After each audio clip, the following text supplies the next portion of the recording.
Om Sahana Bhavatu Sahano Bhunaktu Sahaviryam Karavavahai Tejasvinavaditamastu ma vidvishavahai. Om Shanti Shanti Shanti.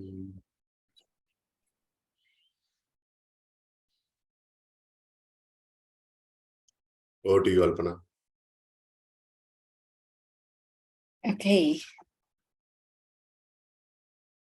I mean, I did miss a number of sessions for this one. But going by, my favorite shloka from the 6th chapter, it's 6.22. So if I have to pick one, it is 6.22, which is, there's no greater gain. If I have to pick two, the second one is 6.17, which is Yuktahar Viharasya, which is having the balanced way of life. And if I have to pick three, then the third one is 6.5, where it is Atma hi Atmaka Shatruha or Atma hi Atmaka Mitra. But I think for this one, I'll just cover 6.22, my understanding of it. And actually, Swami SPG has done a special lecture on just this shloka as well. It's called No Greater Gain. So let me just chant the shloka. Yam labdva cha param labham manyate nadikam tataha yasmin sthito na dukkhena gurunapi vichalyate. So this shloka actually covers three parts. So the first one is, why is spiritual gain the greatest gain? And then the second one is, what is it that we gain? And then third is, how do we do it? So it's a pretty comprehensive shloka. So if you look at just the first part, why is spiritual gain the greatest gain? It is the greatest gain because actually it's not a gain, but you claim. So you claim what you already are. So there's nothing that you're gaining from outside. And because you're just claiming what you already are, your true nature, once you claim it, you cannot lose it. So that's why it is the greatest gain. And then what is it that we gain? It says in the second line that it leads to total elimination of sorrow. Atyantik dukkha nivriti. That even the biggest sorrow cannot shake you.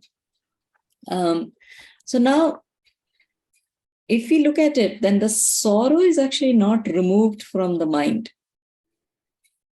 But the claim is that I am not the mind. So if you look at what is the relationship between the mind and sorrow, that relationship is not like the relationship between a rope and a snake. So the rope exists and a snake is illusionary. The relationship between mind and sorrow is not like that. If it was like that, then the knowledge can remove that.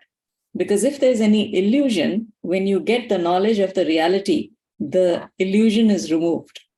But in this particular case, mind and sorrow, they actually belong to the same reality. And their relationship is that of a guna-guni, which is substance and its property, substance and its attribute, because it is the nature of mind to go through. We are talking here more about sorrow because that's what we want to eliminate, but sukh and dukh both. They are the attributes or the quality of the mind. So if it was the relationship of a rope and a snake, which is more of adhishtan and adhyas, that is, you have a substratum and then there's an illusion on it, like we have on the rope and the snake, or you can think of sand and mirage water. And what we notice is in these two examples that we take, the two things they belong to different realities, but the mind and sorrow, they belong to the same reality. So that's why the sorrow cannot be removed from the mind because they belong to the same reality. And only what we can do is we can do FIR reduction, by practice, etc. But if we think about Atma and mind, or Atma and sorrows, there the relationship is of rope and snake. And hence, with the knowledge, both mind and sorrow can be eliminated once you have the understanding of Atma. Okay? So only the total elimination of sorrow from mind is never possible. We can totally remove sorrow only from Atma by understanding that there never was sorrow in Atma. So this Atma becomes different from mind and sorrow, but Atma remains. And the others are, because they are of a different level of reality, they can continue to exist in that level of reality, but they don't impact. Like the water in the mirage, it cannot wet the sand. It cannot impact the sand in any way because they are of two different realities. Sand is of the transactional reality and mirage is of the illusionary reality. So if they are of two different realities, like when we go to sleep, if we are full, but in the dream we begin to feel hungry again, because there is another mind and body which is created in the illusionary space, which is different from this mind and body. Now, the mind and body of the dream, actually, when we wake up, we say it was a dream. But if the person in the dream was to be awake without getting into the wake state, that's possible, but it's not possible by doing the mind ganache. So what I'm trying to say, actually, there are some practices where we try to do vasnakshay and manonash, but both of these can lead to FIR reduction. But manonash actually, it'll lead to a temporary relief from sorrow. So if we are, say, in nirvikalpa samadhi, we will not feel the pain or anything because the mind is, for the time being, it subsides. But in reality, if we have to realize, we actually need the mind, because in the mind only the mind will realize that it is not the reality. So that's why I gave that example of the dream one. The person in the dream, if it has to know that it is dream, it has to know from the mind of the dreamer. Knowing that as a waker happens only when the dream goes away. So I think it is more to say that it's just, we have to claim the status that we are Atman. Nothing else needs to be done. Because rest, everything happens in a transactional reality and it can continue to happen. But from the absolute reality perspective, there is no sorrow, there is no mind. And then the third thing was, how do we do it? It says, when you are established, you are sthit in Atma. Again, here it doesn't mean that you're sitting in Atma, but you have to claim that you are Atman. So I thought, this shloka actually beautifully covers the teaching, and a great tool to do nididhyasana as well, that we just need to claim that we are Atman. And that claim can begin with claiming in the mind, but eventually the mind will subside itself and just the Atman remains. Thank you. Wonderful, Alpana. Thank you so much. Any questions for Alpana?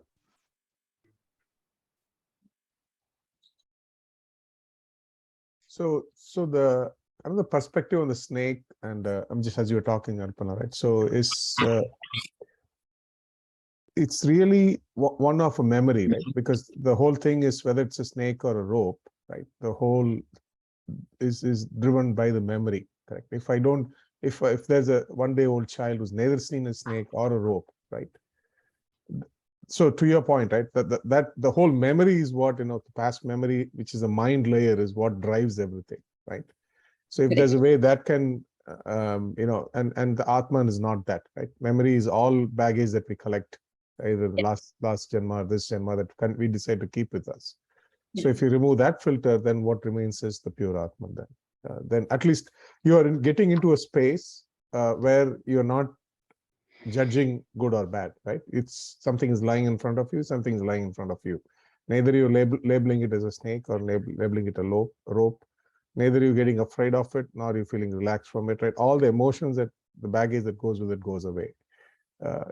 That's how I kind of always look at it as a memory-driven.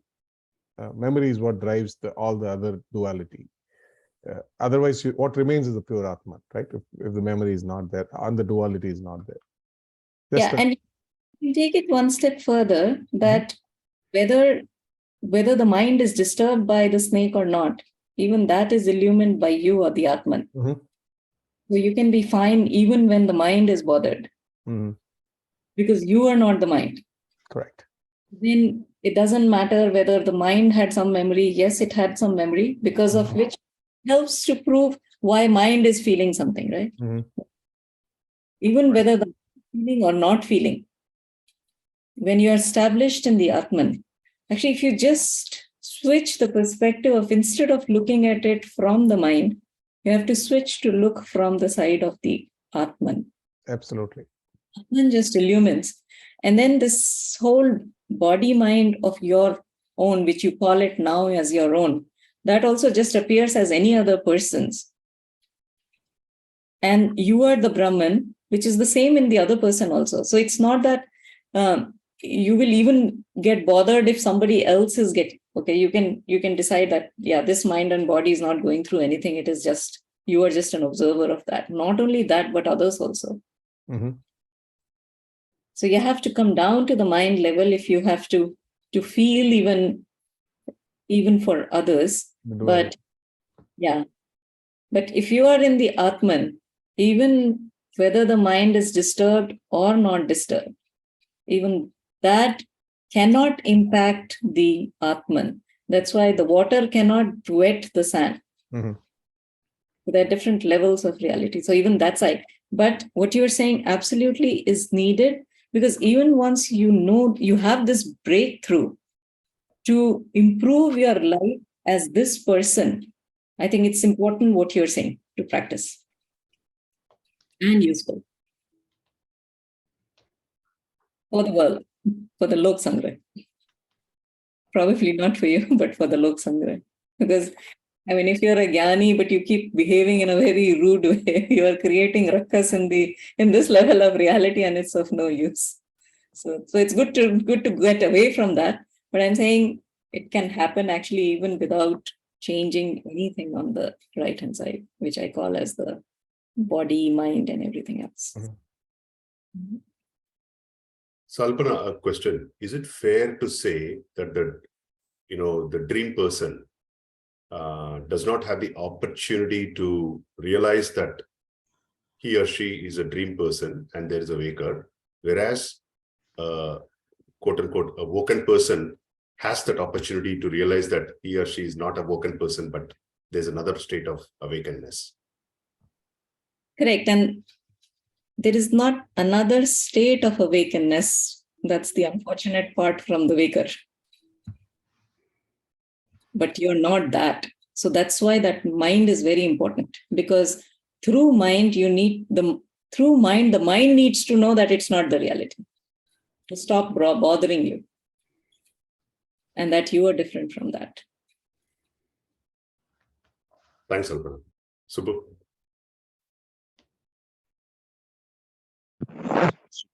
You can hear me, right? Yeah. I think when I was hearing you, I was sort of understanding this from what we took out of 6.5, Udaret Atmanam. And there I think we discussed that the mind actually operates at, different levels. Okay. So when it is thinking of something, it is called manas. When it is discriminating, it is intellect. When it is attached to something, it is chit. And when it is proud of its achievement, it is ego, ahankar. So in a way, when I was hearing you, what I was trying to, understand was, if one was to work not from the mind level or the chit level, which is like, a sense of detachment, because chit is about attachment, right? So you be a detached person, you don't operate from a mind, chit and ahankar, but you operate from an intellect perspective, right?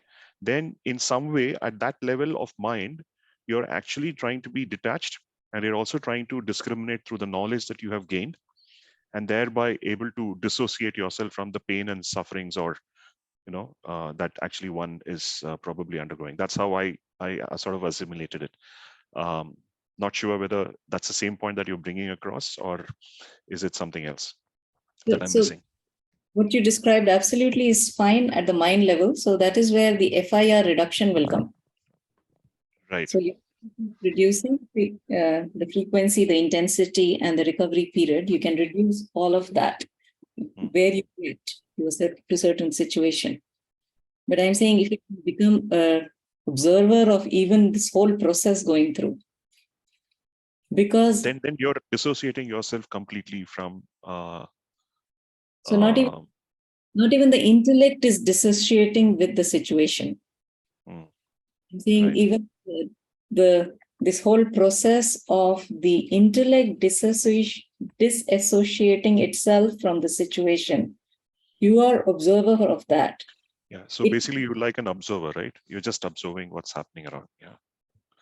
So observer also, you're more of the one which is facilitating it, or you're the screen on which it is happening. But whatever is happening doesn't touch the screen. Yeah. So if you can take it to that next level, that is the gain that is being talked about here, because you are established in Atman, not even in the most purified intellect. Sure.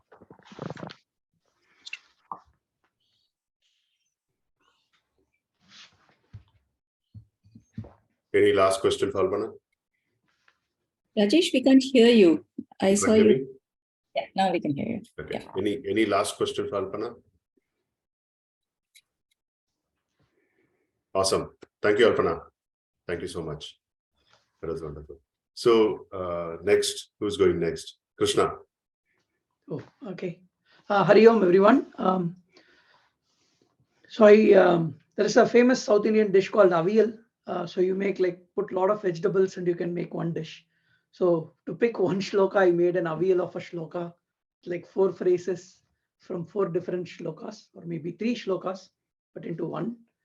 So the phrases, I kind of try to think of them as this mini shortcuts that we tell ourselves that throughout the day, when life hits you in full swing, it's very hard to remember the bigger lessons.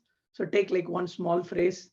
For example, I like 211 very much because it's Ashochiyan Anvashochastvam. Don't worry, be happy. It like maps to a very nice song. Or you can say Karmanyeva Adhikaraste. It's like this very, very small things. Then from 3rd chapter, I remember Mai Sarvani Karmani, like dedicate all the things to me. So I try to take some of the small phrases and see if I can apply. So for chapter 6, whenever I think about it, I remember these 4 phrases. Udaret Atmana Atmanam. Only you can do it with your higher self to bring up your lower self. And how do you do it? Abhyasena Vairagyena. You have to do it with dispassion and with practice.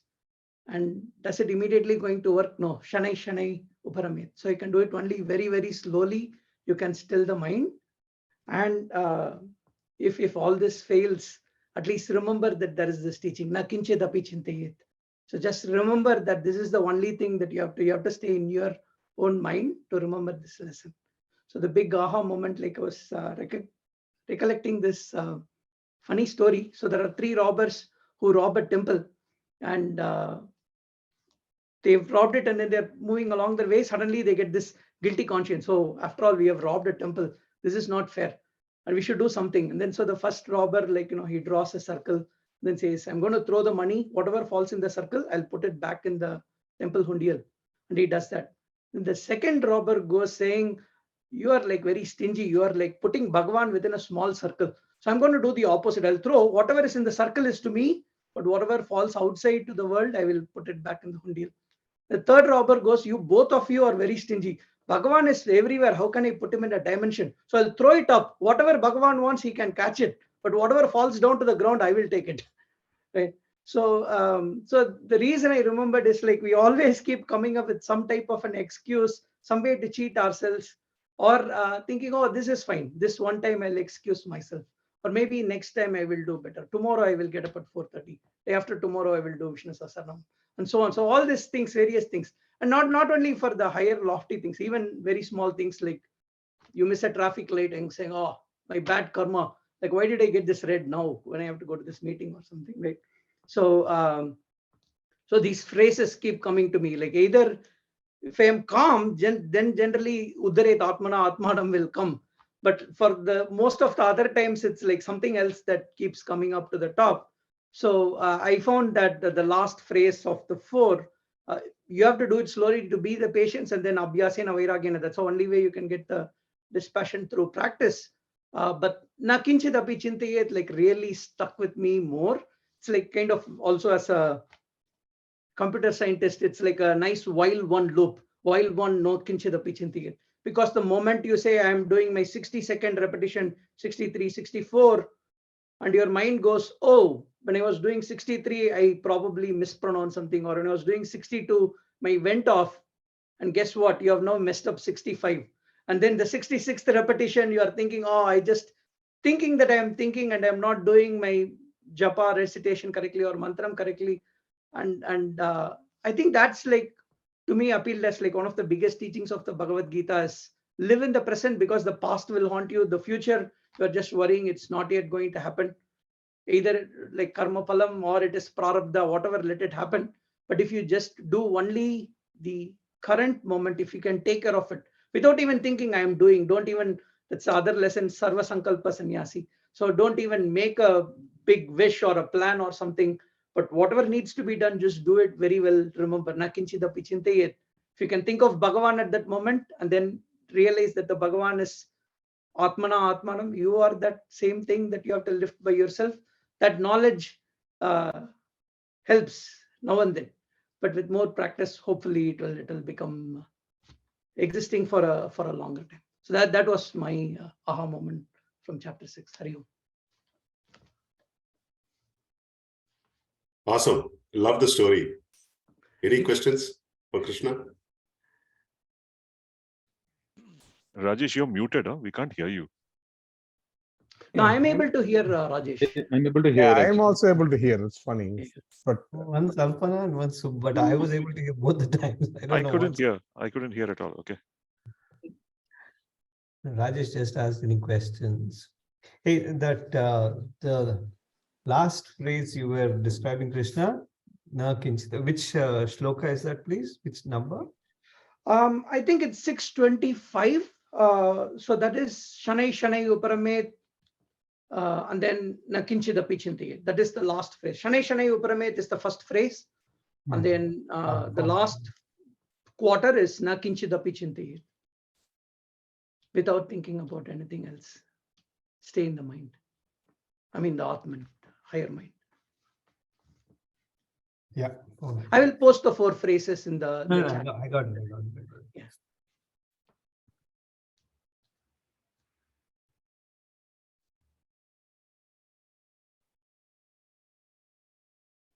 Thank you, Krishna. Thank you so much. Who's going next now? Ashish, are you ready? No, Rajesh, actually, I'm not ready. I haven't completed chapter 6. Okay, But no problem. as like yesterday, I was just looking at the messages back and forth. I didn't go through all of them, but yeah, if someone is looking for a cheat sheet, I think chapter 5, the last 3, they cover the entire chapter 6. Okay, so we'll wait for you maybe for the next week or something. And Yeah, so, I'll complete those 3 and then I'll come back. okay, okay, okay. So Mukund, do you want to go next? yeah, sure, I can. So I just put a PowerPoint just to not lose the track of Give me a second, let me share it. All right. Are you seeing my PowerPoint? Okay, let me start with the prayer. Ityanandam Paramasukadam Kevalam Jnanamurtim Danvadidam Gagana Sadusham Tattvamasya Laksham Ekam Nityam Vimalamachalam Sarvadi Sakshibhudam Bhavatitam Trigunaragidam Satgurum Tam Namami. All right. Thank you. When I was actually revising chapter 6, there's a lot of kind of aha moments, different angles, right? Some personal insights, some around, our whole philosophy of Hinduism, Sanatana Hindu Dharma. So a lot of angles I was just kind of having aha moments. I just put them not necessarily in any order here. I think the first aha was around, this whole confusion is around, I become a sannyasi, I won't do anything, right? Or not ready to take responsibility and run away, right? Oh, I have trouble at work, I want to become a sannyasi. Or, the whole association of becoming a sannyasi and not doing work, right? Which is generally a lot of times I see as a kind of common thread, is completely broken. I think in one of the first sloka, he says that when not someone who merely stop performing all external internal activity, right? That's not an option. Whatever you do in spiritual work, right? Sitting around and being lazy is not a path, period. Right? Whether you're a grihastha, a lot of times people take these teachings and hide into a lazy mode, becoming lazy mode. And clearly Bhagwan says that's not an option here, right? It doesn't matter which path, sitting idle is not an option. He just clears the ground right off the bat. That is, I think, a big aha moment. Because I keep, a lot of times there are debates going on, right? People trying to become a sannyasi. I'm going to sit in Himalayas. You can't sit in Himalayas, right? That's not what is the prescribed at all. That is one aha moment. The second one was around actually the whole duality concept. I think Alpana touched on it a little bit. Krishna also touched on it, right? If you look at the whole emphasis is on the duality going beyond it, right? In terms of the cold, hot and cold is an example, gold and stone. But sometimes I wonder, from just the framework of Hinduism, right? Sanatana Hindu Dharma, how do I distill the core idea, right? Sometimes you wonder, what is the core idea behind Sanatana Hindu Dharma? And always one angle that came is, going beyond the duality, right? And going beyond the duality to get what, right? And then sometimes, you lead on to the science of happiness, right? So that I'm always happy or blissful. You kind of land into that space. But is it truly a science of happiness, or does it even go beyond that is one question, right? So what is the whole essence of Sanatana? When I always reflected over the years, and I think this chapter gave a lot of good insights into that idea. So Bhagwan says here that go beyond the duality. And why do you go beyond? And go beyond the duality, and beautifully, I think this sloka 19 gives a beautiful example of what we need to worry is about the chit, right? Even though the mind has got a lot 3 or 4 components, right? The chit is what differentiates, the judges, the memory, right? That says good or bad. I like this, mango is good, snake is bad, or any of that discrimination, that comes from the chit. So I think in this example, he uses the word, just as the lamp is steady in the absence of a breeze, if the chit can see the world and remain steady, right? Then we attain a state. Now, what is that state, right? If the chit remains steady, there's no, then we attain a state. And that, I think, is kind of the essence it's happiness. I think if you look at the 3 shlokas I've quoted here, very interesting, right? 2 of them talk about shukam, right? Meaning, if I don't have this judgment duality, right? I'm established, I'm using the word I, but then you experience a space which is established in a space of sukham. But sometimes, it's easy to be established in a space of sukham, my kind of over analysis. But what is really challenging is when you run into situations of dukkha, right, where make you powerless, right, something you lose or a loss. So it really goes beyond not just enjoying the space of sukham, but really not becoming powerless, right? What I call is not suffering, right? To me, the essence of Hinduism is more and more I reflect is really giving us a space to live where there's no suffering. Right? The emphasis is really you can never become powerless in life, period. So to me, it's really an empowerment, science of empowerment. That's kind of where I mean, I kind of concluded this also helped me to conclude in the same direction or reaffirmed it. So it's not about, even though it's science of joy, it can establish the joy, but real essence is you cannot, there's no dukkha possible at all when you live in that space. And and that is, I think, is even more compelling and empowering as a kind of an idea that personally for me.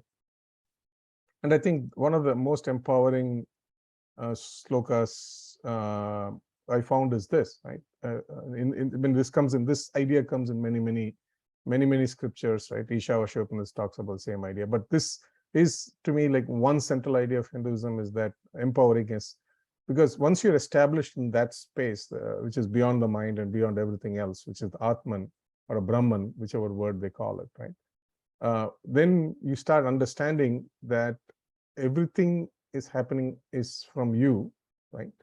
And everything is within you, right? I mean, there's nothing more empowering can happen than this, right? Because you cannot be afraid of anything. There's no danger, there's no enemy, there's no death, there's no life. Because, and the power of it is this empowering idea is that empowering state is you can also change something, right? A lot of times there is a default lifestyle we live, right? If I don't like something, I need to put up with it, or I need to run away from it, is the idea that we are given.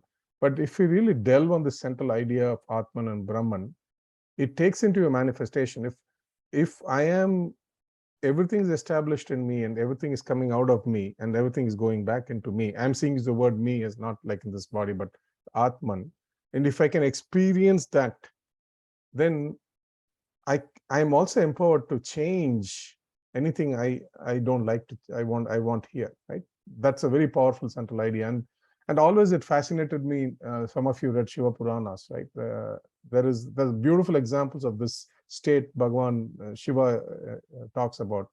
There is this historical event where there's a Chola king who becomes like a drunkard and doesn't do much. And then Shiva has given a promise that he'll come and straighten them, right? The Chola Empire is kind of, he's the guru of the Chola Empire. So Shiva comes in front as an old man and calls the king, and they get into a discussion. And as the history evolves, right, there is a like a stone elephant in front of the palace, right? And Shiva will touch it, and then it becomes a real elephant and runs away, right? And then there's an elderly lady walking, and Shiva will just touch her, and then she becomes a young lady and goes off, right? So what Shiva is doing is this science is establishing, right? The science of empowerment, which goes beyond, one is joy, not suffering, but also has a complete empowerment to change things around, right? Which I personally find this idea very central and fascinating and appealing, like for me in as I explore Hinduism. So this, I think, one of the central shlokas, this idea gets repeated there. That was a big aha moment again, to see that again repeated in Bhagavad Gita, also this idea.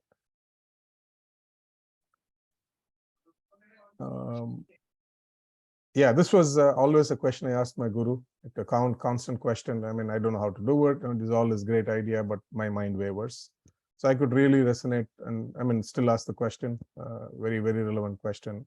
And what I loved is the way Bhagwan answered, right? Which again reminded me of how my guru also answers these questions. So when there's a question says, when Arjuna says, hey, this is too difficult, I need a technique, how do I do it, right? And then he always is the responsibility of empathy, right? It's not like they'll never be saying, even though he's an enlightened being established, they will not say, oh yeah, your mind is wrong, or it's always, they'll first acknowledge, like exactly Bhagwan acknowledges here is, yeah, it is difficult. So first is an enlightened being always listens to you, right? To your being, and acknowledges the problem. They don't poo-poo the problem, right? Because it is, even though they're established in a space which goes beyond all this, but they understand and empathize the perspective that you carry, bringing the problem to them. That's exactly what Bhagwan says is, one, yeah, I know it is difficult. And then he also shows the possibility, right? The enlightened being always shows the possibility, which is the next exact phrase, saying, yeah, who does work towards it, it is possible, right? So that's exactly what a guru stands for, is, showing us the possibility that this can be done by us, right? Always this is a possibility. We can all achieve this possibility, and reaffirming that is a central idea of, that's how I've seen my guru work, and it's amazing to see Bhagwan also respond the same exact way, first with empathy and then with the possibility. That was like a big aha moment there. And then, yeah, again, this one is a big question. Over the years of seeking, repeatedly it comes up, because a lot of times when one, at least during my many years, right, you prioritize this over, your jobs, sometimes, you take a break for a few years, you don't do nothing, which I did, right? So a lot of times you start wondering if, the career goes away, your money goes away and all of that, right? So this question repeatedly has come many, many times over the years with my guru, right? Am I missing out on something, right? I mean, people around me, I'm sitting here doing something, I'm doing service in the temple, I'm not doing any social work, just repeatedly comes up. So I could really resonate this question that, what if, something happens, I don't make it, right? Trusting the guru and sitting and doing all this, but what if I don't make it, right? Do I lose everything? Do I need to start off, and so on and so forth? And then I think I just love these 4 answers Bhagwan gives, right? One, again, my guru also said exactly the same thing. One, nothing wrong can come out of the practice, right? There's no inauspiciousness that can come out of this practice. Whatever, even the attempt of seeking is possibly the best job one can have on this planet Earth. And the essence of all this is that, wherever you finish your seeking, you will pick up the next life from that point, and keep on moving, right? And you'll be born into a family, and not only the spiritual aspect, even the material aspect, the wealth aspect, relationship, whatever the status you are in, both inside and outside, you'll be put into a place from where you will start and continue. And this journey of the life and side, this continues till, the sloka here is, when you work on all the false identities and merge with and understand and experience the Brahman. So that is the journey, period. So the whole beauty of it for me is, like, when I heard it from my guru and as well reading it here, is that I think once you start seeking, start questioning this reality, then the whole motion starts, right? And then the ball rolls beyond that point. You cannot regress beyond, once you start seeking authentically, right? Of course, when you abuse a guru and all of that, then it's you get distracted, it's a different story. But once you start seeking, you stay authentic to the seeking, you never lose anything. Nothing can be taken away from you. It was, again, a beautiful aha moment personally for me on this. And I think the last one was around, it's more of insight, living around the master, right? A lot of times I see that people struggle, and all of us will meet masters. When they use the word, an enlightened master will use the word, like like Krishna here uses, absorbed in me, right? And then, like he will use the word, I am that, absorbed in me, put everything in me, right? And when I've seen my master also, my guru, talk about it, when you read about Krishna, we all accept it. But when there's a human sitting in a human form and saying this to you, I see a lot of people get challenged with this idea, right? And then they run away from the master thinking, oh, he's egoistic and he's running away. So really, I just want to highlight here is, if, as we're all seeking, right? If you ever run into a person, whom you think is your guru, right? Who your heart resonates with, and if that person is making these statements, don't shy away from it, because they are not egoistic here, because they are established in Brahman. And when they say that their statement, there's no small I in them. I see this as a big struggle. A lot of people run away from enlightened beings because their mind comes and plays the game here. How can he be Shiva? How can he state that his sun is rising and move? But this is all our facts. And Bhagwan, that's why you look at it, there are at least 4 shlokas here he's talked about this concept that put everything in me, right? And if you just look at somebody human sitting and attending, making the statements in front of us, we think he's a big egoist. But even Bhagwan here is teaching us, saying that when an enlightened being comes, they will make these statements. And when they make the statements, don't get carried away, don't get shied away, right? If your heart resonates with them, just stick with them, because that's not ego playing there. Then that's been I struggled with this idea initially when I was with my guru, but then I slowly understood, there's no ego there in play, and there's really a Brahman speaking. That's all. There's a pure Brahman having a conversation with me.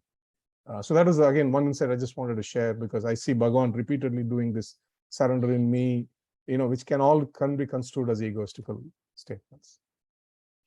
Yeah, I think that was it. So just again, a lot of ideas, just when I was revised, just many aha moments. Awesome, Mukku. Thank you so much.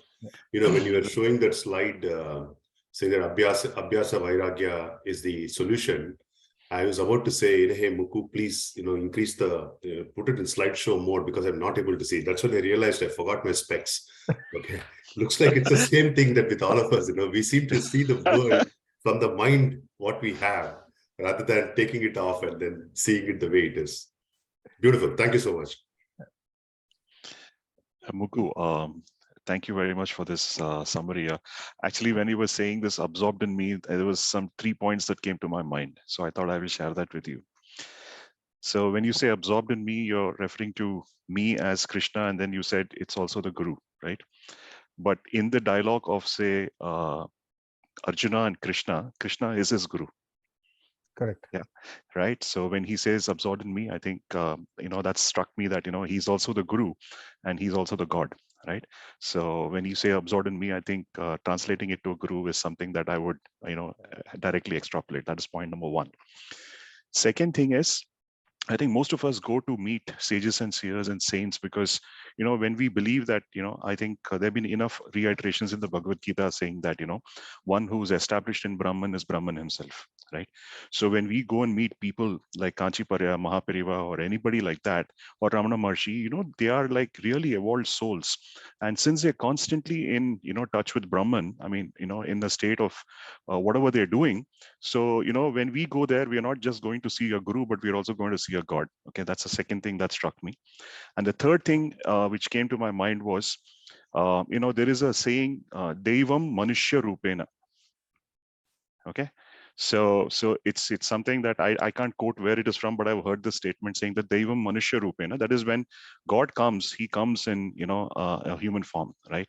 So I think all this just sum totals the fact that if you are meeting an enlightened one, I think there is no harm in looking otherwise, and running away. So I just thought I'll share it with you. Thank you. Yeah.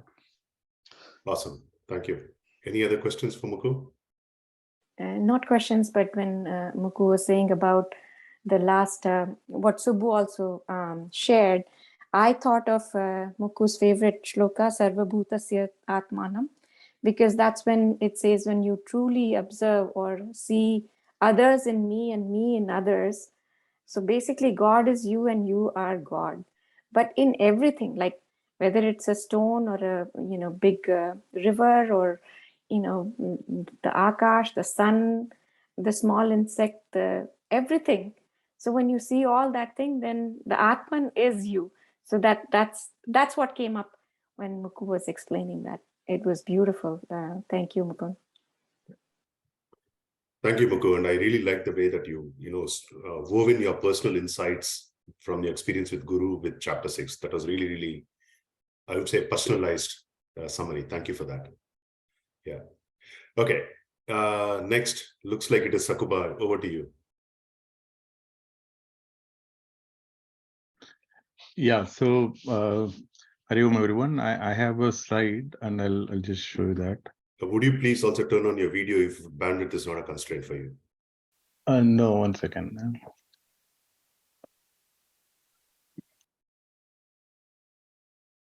Yeah.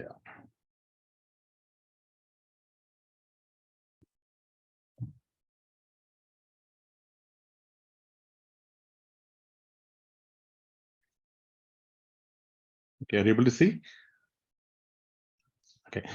So what I'm going to do in the next 15 minutes is more like a summary of the entire chapter 6, because I wanted to take this opportunity to kind of summarize, and which I can refer to it at a later stage too. So so I've been heavily influenced by Swami Paramatmananda, while preparing for this talk. Thanks to him. So if you I'm going to talk about basically 5 okay, the entire summary of chapter 6, I have put together in, say, 5 slides. So the first one is on Bahiranga Sadhana, where what are the what is that is required to be followed in the daily life, which will influence the meditation part. Then we'll move on to the Antaranga Sadhana, so which are the essential things that are required to do the meditation. Then we'll see what do we meditate on, the Dhyana Swarupam, as well as what are the benefits of meditation, and what kind of obstacles that we may face as part of dhyana, and what could be pariharam for that. So this is how I have summarized. So if you the Bahiranga Sadhana has around 12 shlokas, 11 shlokas, which covers that 1 to 9 and 16 and 17. So Bhagwan starts off this chapter with praising the Karma Yoga. So we saw what Mukku talked about, as well as Krishna talked about. So he says that if you do the Karma Yoga properly, you will get it will help you in getting the self-control and converts a mind which is looking for external pressures to a contemplative mind, right? So that's what he says. Then once you start doing this, it should lead you to a quieter life, and which will help you convert from an extroverted life to a more focused mind. So because an extroverted mind is going to be an obstacle to do the meditation. So in verse 4, he talks about as you do more and more of Karma Yoga, so you develop a detachment to the results, which will help you to which is typically the characteristics of a contemplative mind. The moment you develop a detached one. So verse 5 is Professor VK also calls it as a star 5-star shloka. The one that talked about, which we have discussed quite a bit on Uttaredatmanam. So the importance of self-control and self-confidence. So let a man lift himself by own self, and not lower himself. So the self, the capital self, can be best of your friends as well as worst of your enemies. Okay, so that's what he covers in 5 and 6. Then 7, 8, and 9 then talks about what are the characteristics of a self-controlled person. So he is balanced in cold and heat. He's balanced in pressure and pain, in honor and dishonor, like mano up. Okay, I'll skip the Sanskrit one. Okay, so he said to have attained a nirvikalpa samadhi. So that's the state of the Atma. Then I'll just jump to 16 and 17 before covering the others. So because I thought this is together, it makes it's all part of the what you need to do that will influence the meditation. So in 16 and 17, Bhagwan talks about moderation, eating, working, sleeping, resting, and so on, right? So he talks about all those things. So now, if you move to the Antaranga Sadhana, so he talks about shlokas 10 to 15. So he talks about location first, so he says that, you choose a place which is clean and pure, both from a spiritual perspective as well as from a physical perspective. So you identify such a corner in your house. Then he talks about the seating itself. So it should neither be too high, or not too low. It should not be too soft, too hard, and make up your mind to have an one-pointed attention, so that you're ready to start doing the meditation.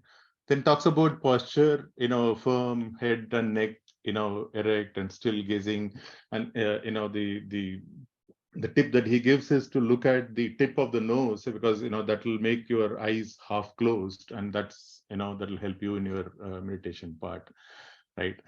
So then he talks about breathing. Sorry, there's a small change in the order. So breathing, and then then you do the sense control. So with a calm, withdrawn, firm from the vow of brahmacharyam, undisturbed, tension free. You are now ready to do the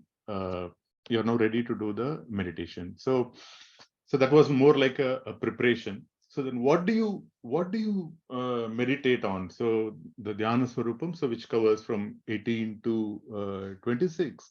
So where he says that, if you when the mind is united and focused. So in 18 and 19, he talks about, a lamp in the, which is in a windless place that does not flicker. So your mind is so, united, or yuktaha, as the favorite one that Alpana talked about. Then as you start, doing this, and you're doing more and more practice, you attain a quietude which you haven't experienced before, and this actually helps you to experience the infinite bliss, right? So and then comes the the shloka that we all just love to quote, and one of the favorites of Swami SPG also, which is there's no greater gain once you have experienced that, because nothing comes greater than that, and it also helps you to identify, eliminate the sorrow that you were associating yourself with. And that's where the Bhagwan talks about the separation with the union with the pain, and that's the focus of 23 and 24. So and as you start again, I mean, you are so immersed in this, and you are doing this and this, you attain your quietude through your intellect. Your mind is established in Brahman, and he doesn't think of anything else, and even if it kind of wavers, and you are able to bring back. So that's the this set of shlokas talk about what what is the nature of the meditation. Then if you then go into what do you get out of it, or what are the dhyana phalams that you get, and that is covered in 27 to 32. So once the passion is quietened and your mind is peaceful, some kind of a supreme bliss comes to the yogi, and he enjoys this union with the Brahman. So that's the one that talks about in 27, 28. And in then you start feeling the sense of the oneness, the core principle of you are the one, you see the self, or the Atman abiding in all beings, and all beings in the self. So you see the same thing everywhere, and that's the that's the oneness that you start seeing. And Bhagwan reiterates that in 30 and 31. He says that those who see me everywhere and sees everything in me, he's never separate from me, and nor I am separated from that person. So that's what in 30 and 31 covers. So when all these things happens, then you have developed a mind of equanimous mind, in which you are kind of balanced in both pleasure and pain, and that is regarded as the highest. I mean, that state can be considered as the highest yogi. So once Arjuna listens to all these things, definitely questions come to his mind, and I'm sure any seeker, will also have similar doubts, and at least I had, similar questions. So he says that, okay, Krishna, so my mind is still restless, turbulent, and strong, unyielding, and I don't see the the continuity of the equanimity that you are talking about. What should I do? So he asked these questions in 33, 34. Bhagwan, as Mukhu said, he first empathizes. Yeah, I agree with that, and it is difficult, but he says with passion and vairagyam, you shall be able to achieve this. And for the initially for the control, it is difficult, but not who continuously strive, to control the self.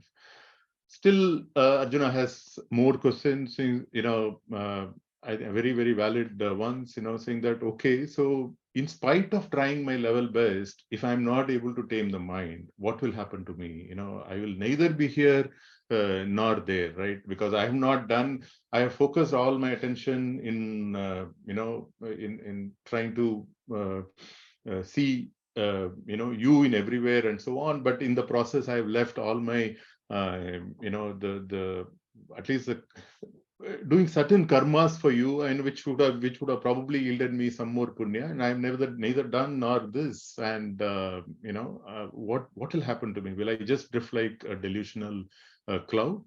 And Bhagwan comes back to answer that, in a very and Mukku nicely talked about those 4 shlokas towards the end.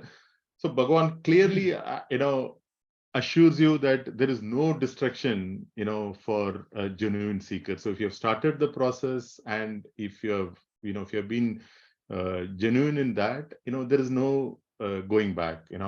So you will start where you left. So suppose you're not able to achieve in this one, at least for the next one, you will definitely be born again in the house of pure and wealthy, in your next birth, and that's where you can start off. And he even says that you may even hit a jackpot. Of course, he doesn't say that, it's my words, but he says that you will be born in a family of wise yogis, which is nothing but a jackpot, because it will help you to accelerate your journey, and so it's very rare. So that's what he says. And you will start, all your learnings are not really going to go waste, because you will start from where you left off, from your, in this birth, or from the previous births. You'll be able to continue, and eventually you will achieve, the highest goal. And he ends the chapter by saying that such a yogi is even superior to mere scholars or our karma yogis, because among all yogis, one who has the full faith, in me and merged with me, he's the most devout. And that's how he concludes. So, so that's how, I've tried to summarize the entire chapter 6, and I really enjoyed making this presentation. So thanks to this group, and especially to Guntax for nudging me enough to do this. Thank you. Awesome, Sakuba. Thoroughly enjoyed. I think it was a very good revision for chapter 6. Yeah. I think love the way you packaged I think the way you kind of put it all together. I just really loved it. Thank you. Phenomenal. Good job. Really enjoyed that talk, Sakuba. So only one question for me, from me. So when we use the word seeker here, can you clarify maybe what do you mean by seeker, and how is that person is different from a non-seeker? So the one who has made, at least one has made an attempt to understand who he is. Okay, the true nature of who he is, and understanding, and then probably reaching a level where he realizes that he's the Brahman and him are the same once I have removed all the impurities. So I'm trying to differentiate between people who don't even, who still live in the BMI world and not even made an attempt to trying to understand who he is. Whether he reaches or not, that depends on, how well he does it, and, his past, and, his current, and so on. But at least the one who has made a beginning. So I would, at an LKG level, I would consider at least people like me, I would say, this group and people like me are all seekers. Yeah, I agree with you. I like the way that you use the word BMI level, right? Because a good scientist, this is what I keep going on in my mind. As a good scientist can come back and say, I'm a seeker. But then the part is, what is he seeking? He could be seeking something within the BMI space, which is probably okay, but maybe he has still not gotten into the LKG stage. Yeah. Great, wonderful. Thank you. Guns.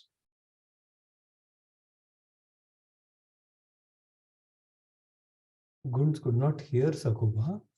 I don't know if he's not able to hear you too now. Yeah, I think he says I'll leave and come back. Some issues. I think he's back. He's been there on. Yeah, he went and came back. He went Just and came wondering. back, and again he said that Yeah. he's not able to hear. So maybe we'll 3 minutes move on back. to Subbu, perhaps. Is that the next? Yeah, okay, I can go. But Yeah, Subbu. Subbu yeah, and I Vidhi think Rajesh, we have 2 more, and Vidya and Uday, 4. Okay. so. I think mine is maybe complete repetition of what Sakuba has said, because I think he summarized all the slokas. I've also done it similarly.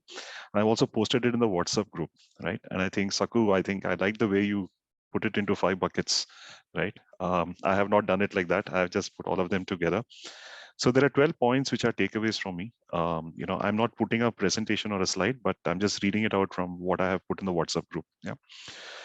So the first thing is, coming to the first few slokas, I think what the Lord talks about is, you start off with karma yoga, and where you actually try to renounce the fruits of the action. But for somebody who's already, progressed in that, for him, he is recommending the dhyana yoga. Okay, so that's point number 1. Yeah. Point number 2 is, I think if you really have to get mind control, I think sense control is essential. That's point number 2. So he says one who is neither attached to the sense objects or actions is elevated in yoga, and a trained mind is the best friend or the worst enemy, which is the Udret Atmanam Atmana sloka, right? So everyone has to sort of put in effort to rise himself from the lower self to the higher self. That's 6.456. Then he talks about 6, 7, 8. 7, 8, 9 is basically where he says that yogis who have conquered the mind and senses rise above the dualities of cold, heat, joy, sorrow, honor, dishonor, etc. And they see everything alike, which is samatvam, which is like, trying to see everything in the same light. Such yogis, he says, are peaceful and steadfast in their devotion to God. So they are continuously absorbed in the, Brahman. Then he says, how do we do meditation? So point number 4 is to practice yoga. We've seen some slokas from 6.11 to 6.14, where he talks about, the nature of the asana, the location, how it should be, at what height it should be, and how should you do your meditation. So all this is done to strive for purification of one's mind and focus with a one-pointed concentration. And he who does this also should have an unwavering mind and a vow of celibacy when he's meditating on me. So these are the 2 other points that came across in those 2 slokas. Then, of course, 16 and 17, he talks about moderation. So he says anybody who wants to be successful in dhyana yoga needs to have moderation, which is primarily saying that, he needs to have a good balance of, all sets of activities, rest, sleep, etc. Right, to progress in the path of, spirituality and meditation. And by doing so, point number 6, he says the mind gets established in samadhi and experiences infinite bliss. So as he progresses in meditation is when, the mind starts to move towards the Atma, and he gains, infinite bliss. And then point number 7 is, one needs to focus one mind on God to bring it back. So when you're doing a dhyana, I think the first thing is to focus your mind, get it into a single pointed focus. The second one is to put it on, the Ishtadevata or the God that you're, meditating on. And the third job is if the mind moves away, you bring it back. So which is what he re-emphasizes again in the later slokas of the need for abhyasa and, detachment. Yeah.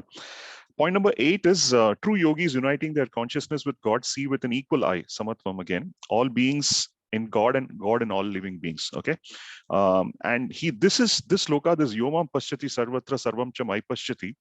I think there is once a statement saying that, he who sees me everywhere and everyone in me, so one is he's setting the context, right, as to who is he talking about. And the best part about the sloka was the assurance that he gives in the second line of the sloka. The assurance that he gives is, he dwells in me and though he's engaged in all activities, and I'm never lost, nor are they ever lost to me. Okay. Now that second part is an assurance, right? So first he's saying you develop equanimity, and when you do that, I'm giving you the assurance that you are not going away, and I'm not, going to go away, right? I'm going to be with you. And that's for me, very great aha moment. There's some assurances which have come in Bhagavad Gita, right? Then point number 9 is a perfect yogi is one who sees true equality in all living beings. And the second part is he who is able to respond to the joys and sorrows of others as if they were his own, right? So I think sometimes we've had this discussion, right? People asking us for certain things. Do we know the authenticity of this, etc., etc., right? We've gone into that, but we've taken the benefit of doubt there and said, okay, let's go and do it, And I think this is also the story which I think I spoke about earlier, which Satya Sai Baba used to say, that when you're walking in the jungle and a thorn hits you on the leg, pricks you on the leg, why should the eyes tear and why should the mouth cry? And why should the hand go and remove the thorn? It is because we see everything as one, right? As one body. Similarly, when you start having this, ideology that everything is the same and you're a part of the Brahman, and whatever happens outside the world is equally your responsibility to be able to go and help out and try and, sort out the, issues, the joys and the sorrows that people are actually facing. Okay, point number 10 is, to the mind. So this is when he talks about, Arjuna talks about the fact that it is so difficult to control. And he says the way to do it and the solution to this is practice and detachment. Okay, that is the only way it can be controlled. We understand that it is a difficult job, but you will have to do it, in parts and in steps. And anybody can attain perfection in yoga. So that is also an assurance in a way that, if you are in this path and if you're doing it consistently, diligently over a period of time, you will also, tend to attain perfection in yoga. That is 635-36. Point number 11 is, again, a reassurance, in this chapter for me is that no effort in this direction goes waste, right? So even if you think you have not achieved and reached your destination in this lifetime, I mean, you will be blessed to be born in a family which is probably already elevated in yoga and the knowledge and the wisdom that they have, so that you can start off at an early stage and continue your work from where you left. So that's a second, kind of assurance that I found it. And the last one, he concludes saying that, the one who's absorbed in me is the one who is the highest, not a jnani and not a karma yogi, but the person who's completely absorbed in me. And that assurance for me, again, sort of comes back saying that, he will not leave me and I will not leave him. I'm going to be there, right? So that's about it. That's it. That's it. Thank you. Awesome. Any questions for Subbu? I can't hear you. The thorn example is very good, Subbu. So yeah, I think also I like that the assurance part, right? Where he says that, it's not you giving up, I won't give up on you, right? I think that's very subtle. It's very beautiful. And that's very important, actually. So, Subbu, you can't still hear me? I can hear. You can hear me, Subbu? Yeah, I can. But you can't hear me. You can't hear Rajesh. No, it's coming in. It's very odd today that sometimes I'm able to hear, sometimes I'm not able to hear. So I don't know whether there's a problem here in my side. I don't know. Even I can't. I think it's just the India side. I think Rajesh, maybe your IP is blocked or something. I think US. Oh, man. No, but I'm Uday can hear India. you. Yeah, Uday can hear you. Yeah, so it's. no, I'm able to hear Mukku. I'm able to hear him. So there you go. Very strange, man. No, but anyway, let me just kind of say this, right? I think I like the story, Subbu, what you talked about. Subbu, even if you can't hear, it's okay. No, I can hear. Just say this. I can hear. The story about the thorn getting stuck in the feet and the hand is going to remove it and all that. So looks like I read this in Swami Paramarthananda's lecture somewhere. Looks like there is still an unresolved case in the court today. Apparently, it's still a legal case. So somebody went and asked, somebody was put on the bench and in the cage, and they said, okay, who does this body belong to, right? And then the judge is still not decided because the arguments came up saying that the argument was that the body which has been nourished by the 5 elements is belonging to the 5 elements. Okay. Then the other argument was because the body is the home for millions of bacteria, the body belongs to the bacteria within the body. Okay. Then the wife comes back and says, he's been legally married to me, so half of his body is mine. Okay. Then the parents come back and saying that we gave birth to that particular body, which was nourished by the 5 elements later on. Therefore, the original seed belonged to us. Therefore, the body belongs to us. Okay. So now the judge has accepted all these arguments, and actually you can Google for this. Okay. The case of a, I think it's called the case of a who belongs to this, who owns this body or whatever, right? So effectively, the case has still not been resolved legally because there is all these arguments are valid enough, okay, which only goes on to prove saying that the body and mind is not yours to claim, whatever it is. Yeah, true. Yep.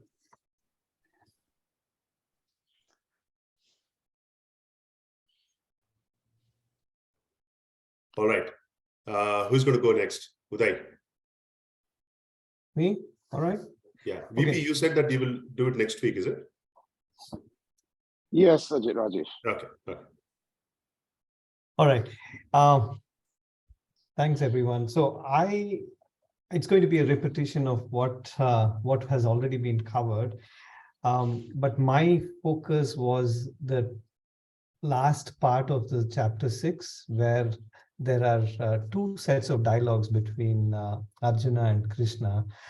I thought that was really a masterpiece from a authorship perspective, and how Maharishi Vyasa has gone up to the stage of samadhi, and then he reels back to explain a very common man's issues around whether it is practical, and whether what happens if I don't achieve this and all that, right? So I thought that was very masterful, and I could really, those 2 sets of dialogues really resonated very well with me.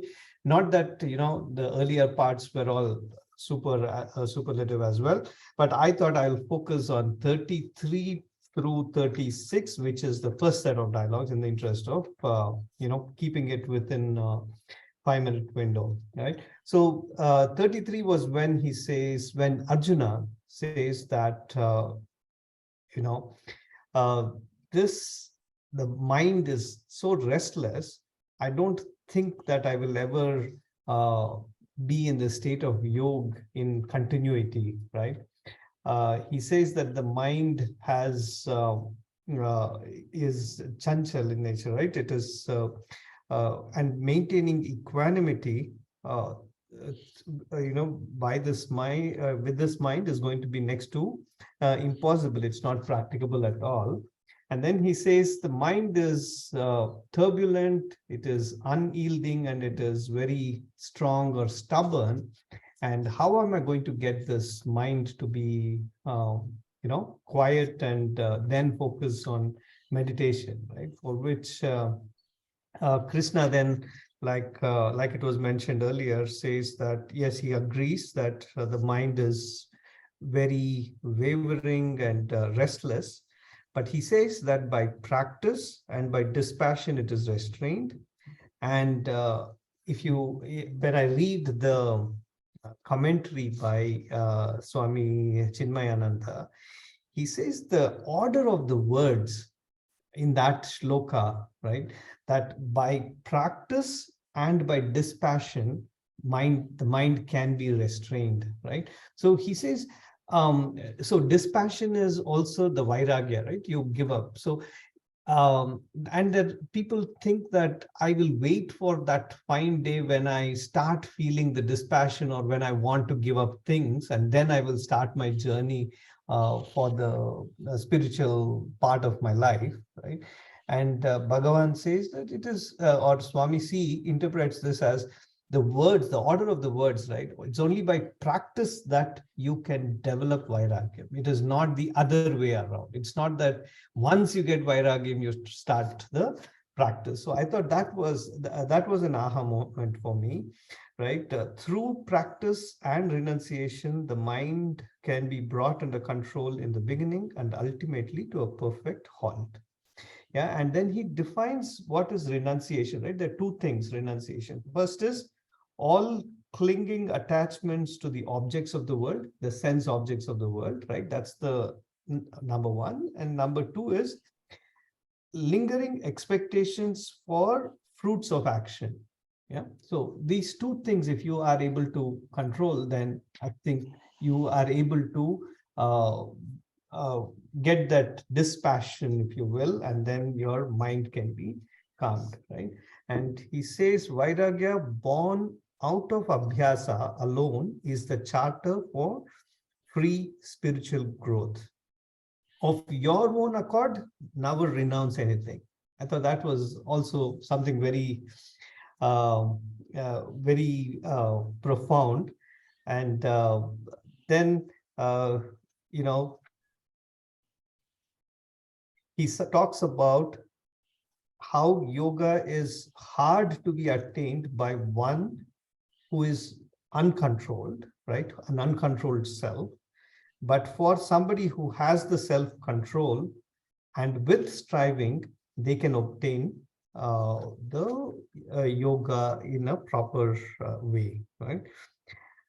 Some of the points that really hit home for me is an agitated mind is no instrument either for listening or for reflection or for meditation, right? And without listening, reflection, and meditation, these three, the wheeling power cannot be rolled up, right? The avarana that they talk about, that cannot be rolled up unless you are able to listen, you're able to reflect, and you're able to meditate, right? So, and you cannot get any of these three if you have an agitated mind. So getting the mind in control is something that is really important, and for that he has given the steps ahead, right? And another thing I liked is self-controlled, achieved through the process of total withdrawal of sense organs from their respective objects, is the beginning of spiritual life. And this is never possible until we learn to turn our minds to the higher truth. So they're all interrelated, right? So once you start reflecting on the higher truth, that is when you will think about your senses, controlling your senses. And once you control your senses, your mind can be controlled, your mind can be quieted, and then you can practice meditation, right? So that I'll stop there. Those were the few points that I think were really important for me to understand how we can get started on this whole meditation process. Yeah. So thank you. Very nice, Uday. Uday, can you just tell me that sloka for listen, reflect, and meditate? Listen, reflect, and meditate was 36. 36, okay. 36. It's the commentary of 36. Okay. So it's not the sloka itself, but it's it's Chinmaya's commentary. Yes, yeah. I think that it's a classic dialogue. I do agree there, right? It's amazing the way it just, I mean, I don't know how many thousand years back it was written, it's still relevant. When you read it, and all can resonate with those questions and the way it gets answered. Just blows my mind away. That you could perceive that, right? Yeah. That these questions will come up at this point in time when I'm talking about such lofty end states, right? That people will think, what BS are you giving me? Tell me how I can. Out of all Arjuna Vacha, I think this is the best. Maybe, I don't know, from 7th through 18th, maybe there are better than this, but at least so far, this is the one that completely resonated. Actually, Professor V. Krishnamurti also says this is a very appropriate moment. Vyasacharya thought like, oh, we have to give the commentator box version because like Krishna went up samadhi, dhyana and all that to a very high plane, but he needs to bring him back to, so he put Arjuna on the spot and said, ask the question everybody is figuring out right now in their mind, like, will I be able to do it? And what if I don't fully succeed at this moment? Two beautiful questions. I also like in a meta way kind of pondered that you'll have like good birth and you'll be in the right mode. We can think of all ourselves in a Purva Janma where we did something that now we are in this satsang and we are reading Gita. Very true. Right? Very So true. this is the last one. So yeah. All right. Any other questions for Uday? Awesome. Cool. Uday, thank you so much. So we have Vidya last. But before Vidya, you go, one comment about VK, right? So Gunz has been trying to get a preface written by someone for his book, and he's been writing to multiple people, and including Professor VK. Within 2 minutes, Professor VK responded. Okay, Wow. so he's trying to. And by the way, VK, I just looked up his website. He's 94 now. 90, Wow. yeah. Plus, yeah, 94. correct. He's Amazing. not. Pretty old when I we will were show in you. college. I don't know. Right? Somebody just visited him just about 3-4 days back. I'll send you the picture. Yeah. Oh, nice. Yeah. Where Yeah, does he live? Sorry? he's as bright as he was in I Pilani. mean, Just amazing. Yeah. saying. I mean, he's lived his life absolutely, in a sense, the right way. Yeah. And it's All right, Vidya, go ahead. Okay, Hari Om, everyone. Thank you for giving me this opportunity to be with all of you for last 1.5 years and going through chapter 1 through 6. I can't believe that. So really, all of you are my gurus, and and I am myself my guru too, according to chapter 6. So with that, I know. I think all of you did great summarizing. So I was trying to think I should put my mind into full concentration on myself to see what I gained. And starting right off the bat from the first shloka where he talks about Nishkama Karma.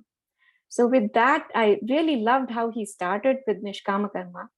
And I think in shloka 5, 7, 19, he talked about what is Atman, like Jitatma, Prashantatma, and then Yogatma. So he talks about all these, the qualities of Atma. But those 3 words really struck me. It was beautiful how he said, calm your mind to have the Jitatma. And with Prashantatma, it's saying that it should be just unagitated. And then Yogatma, he comes with the yogi, Yogatma, like really like a sannyasi, right? That's the way he talked about it. So these 3 struck to me, and I was looking at myself as if I'm still kind of sometimes a bhogi, where I'm selfish, and then I am kind of a karma yogi, jnana yogi, and bhakti yogi all together, where I'm trying to eliminate that selfishness and trying to be nishkama karma, right? So I'm still in that phase of eliminating my selfishness and trying to be selfless, desireless, that portion. And then I want to go to a place where I am a yogi, where I am totally selfless and I have no desires. And that's when I can be like a ekagrachit mind, where I can be one with everything, and that's myself, that Atman, where I will get that happiness. So that's what I got with these 3 in progression of being really bhoga karma, bhogi to jnani, or eliminating my desires, to sannyasi or yogi within myself. So at some points I can be, but at some points I'm not there. I'll fall back. And this chapter was so beautiful that it tells how to be that. But then Arjuna asked that question, and again, Bhagwan says in a beautiful way to get out of that loop and come to that higher state. So that's what I got out of this whole chapter 6, summarized from chapter 1 through chapter 6. My favorite shlokas were again from 20 to 23, which Alpna summarized it beautifully. Then I would say 29 and 30, and I think Mukund, Krishna, Satya, and Sakuba, and Subbu, everyone summarized that. But I really liked number 47, the last one. That was the one that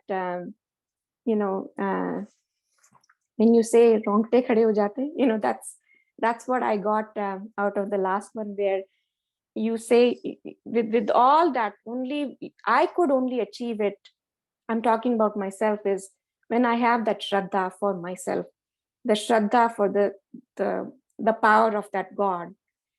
So he says with shraddhavan bhajate yo mam same yuktotma mataha. So it's beautifully summarized into starting with Nishkama Karma, but you have to have Shraddha all the time to just come into that portion of being that yogi or sannyasi where you're just selfless. And that selfless becomes the whole universe, in the sense from the Anu to, the whole universe. So that's what I liked. And I really liked how Alpana started with her shloka. It meant so much for me to just summarize this whole thing together. Hari Om. Thank you. Wonderful, Vidya. Thank you so much. Any questions for Vidya?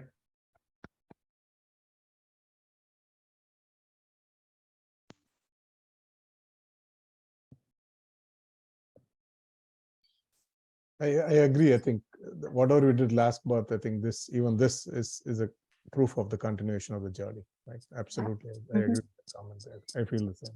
So.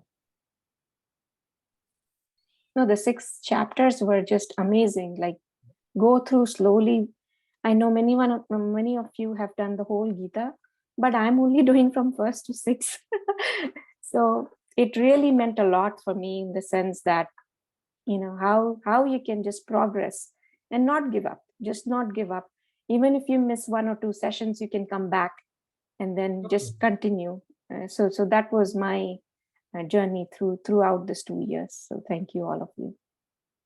And I assure you, Vidya, if you read it again, right, you'll get a completely different perspective. Yes. Yeah. The whole text is like that. Yeah. Each time you read, depending on, I don't know, maybe your frame of mind or what is going through in your life, Right. you get out different aspects each time, and it's just amazing the layering of messages that is there in this text. Yeah. I know that is so true.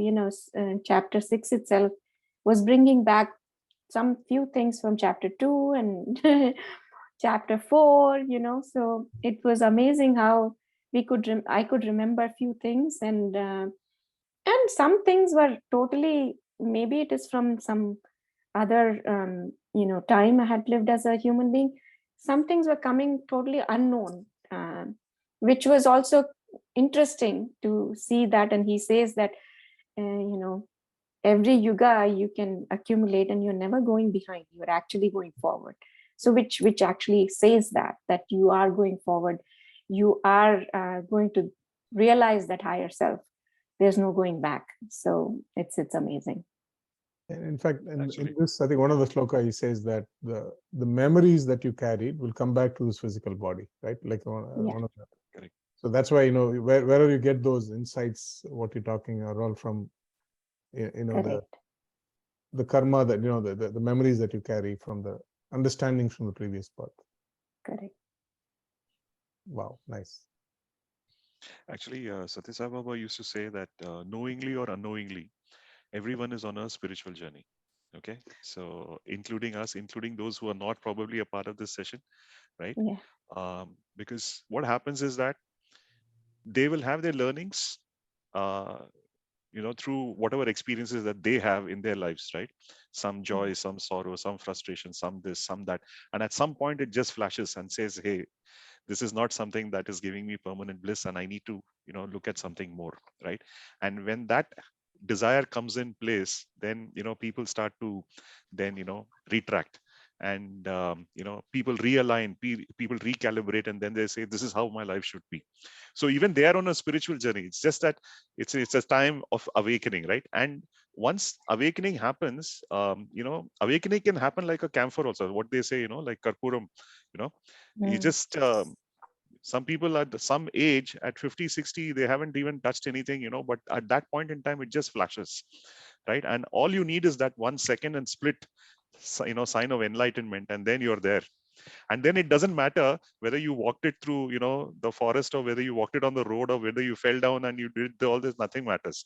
Because once you realize the end goal and destination, right? And I think Rajesh also spoke about the Mount Everest example, right? That is many paths, but then once you reach the summit, it's a feeling of this, and it doesn't matter which path you came by, right? So you've actually reached out to your destination. So knowingly or unknowingly, everybody is on a spiritual journey. It's like the avial that Krishna talked about, everything is within you. Beautiful. Very nice. Awesome. I think that was great. So next week we will wait for the rest of the people to complete their revisions. And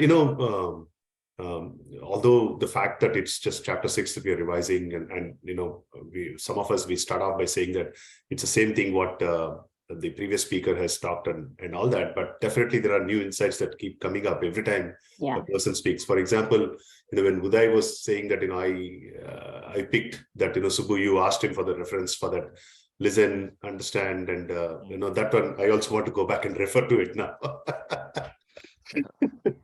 So that's it. All right. So next week, the rest of the people, and we'll do that. And Ajay, it's fine if you want to do it on December 18th or later. That's okay. But whoever wants to complete by next week, we will complete. And then the following week onwards, we'll do Manisha Panchakam. And Alpana, would you mind sharing the book once again of Manisha Panchakam? And Subbu, please share your recording of Manisha Panchakam to the group. Yeah, I will do that. I was just thinking that let the chapter 6 get over, and once it gets over, I'll put it across. Yeah, and before we start Manisha Panchakam, I will do that. I will. No, you do that. You do that offline, but we would want you to chant it on the day when we start Manisha Panchakam, so I'll do that. we all get into the mood, basically. Sure. Okay. Thank you. I'll share the text and all. Unfortunately, I think till 8th Jan, I may not be able to join. Have something. Yeah. Do we plan to take any break, because kids are back home and they're thinking? I think we should take a break. I agree, and I guess that some of you are also getting to Pilani, right? So we will take a break. And can we on 15th again? Yeah, I think we should do that. But next week we can finish up the revisions, if that's okay with you. And then maybe Ajay's revision can happen on Jan 15th, and then we can start with Manisha Panchakam. Right. If we can do that. I'll send out a note in the group so we can get a break.